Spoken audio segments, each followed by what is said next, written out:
GK knowledge Hindi Mahendra का स्वामी आपका स्वागत है। हम नदी एवं झीलों पढ़ने के बाद आज पढ़ेंगे मिट्टियाँ। बहुत ही छोटा सा टॉपिक है, ध्यान से पढ़ना मित्रों।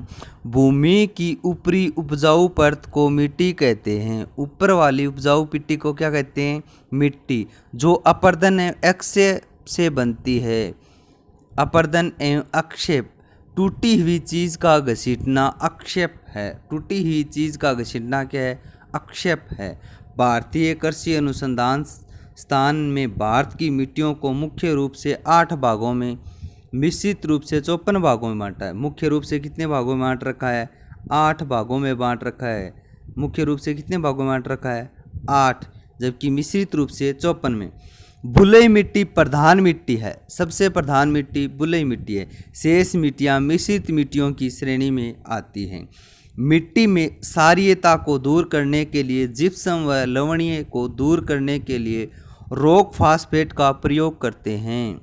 जिप्सम व लवणीयता को दूर करने के लिए रॉक फास्फेट का प्रयोग किया जाता है। अब यहाँ से प्रश्न बनता है, मिट्टियों को कितने भागों में बांटा है?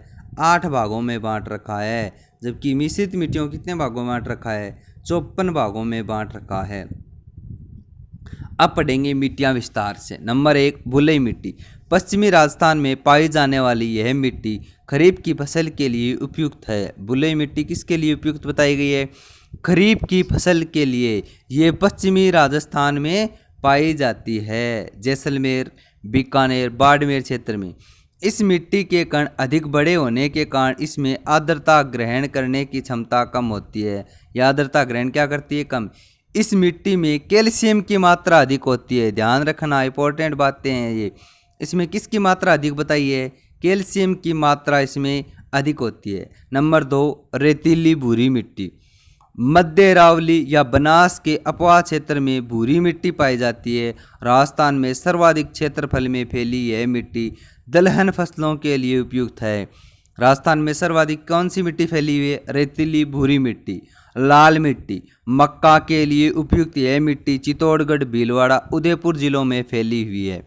लाल मिट्टी किसके लिए उपयुक्त होती है? मक्का के लिए। ये कहाँ फैली हुई है? चित्तौड़, भीलवाड़ा, उदयपुर जिलों में फैली हुई है।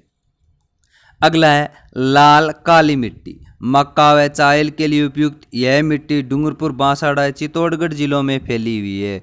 डूंगरपुर, बांसवाड़ा, चित्तौड़गढ़ जिलों में ये मक्का एवं चावल के लिए है, जबकि मक्का लिए लाल मिट्टी भी क्या है? प्रसिद्ध है। अगला है जलोढ़ या दोमड़ मिट्टी। अधिकतर यही पाई जाती है। राज्य की सबसे अधिक उपजाऊ यह मिट्टी पूर्वी मैदान में पाई जाती है। सबसे अधिक उपजाऊ कौन सी है? जलोढ़ या दोमड़ मिट्टी पूर्वी मैदान में पाई जाती है। ये मिट्टी सभी फसलों के लिए उपयुक्त मानी जाती है। यहाँ 2 मिट्टियाँ एक स्थान पर आकर मिलती हैं, तब इसे क्या कहा गया है? दोमड़ मिट्टी कहा गया है। पथरीली मिट्टी। राज्य में इस मिट्टी का विस्तार अरावली के जिलों में है। अरावली के जो जिले बता रखे हैं उसमें कौन सी मिट्टी का विस्तार है? पथरीली मिट्टी का विस्तार है। मध्यम काली मिट्टी। बेसाल्टिक चट्टानों से बनी ये मिट्टी हाड़ौती के क्षेत्र के पठार, कोटा, बूंदी, बारां, झालावाड़ जिलों में फैली हुई है। काली मिट्टी कहाँ है? हाड़ौती क्षेत्र, कोटा, बारां, बूंदी, झालावाड़। इस मिट्टी के कण महीन होते हैं, आर्द्रता ग्रहण करने की क्षमता अधिक होती है। ये मिट्टी वाणिज्य फसलों के लिए उपयुक्त मानी जाती है, जैसे कपास वाणिज्य फसलों के लिए उपयुक्त मानी जाती है। जबकि इसका सूत्र क्या है? कोजा बाबू। ये जो 4 क्षेत्र हैं वो किसके लिए माने जाते हैं? चारों जिलों के लिए, कोटा, झालावाड़, बारां, बूंदी। इन जिलों में मध्यम काली मिट्टी पाई जाती है। इसी प्रकार की अन्य जानकारियाँ इतिहास एवं ज्योग्राफी से संबंधित हम आपके लिए लेकर आते रहेंगे। हमारे चैनल को सब्सक्राइब करें, आइकन बटन पर क्लिक करें। धन्यवाद।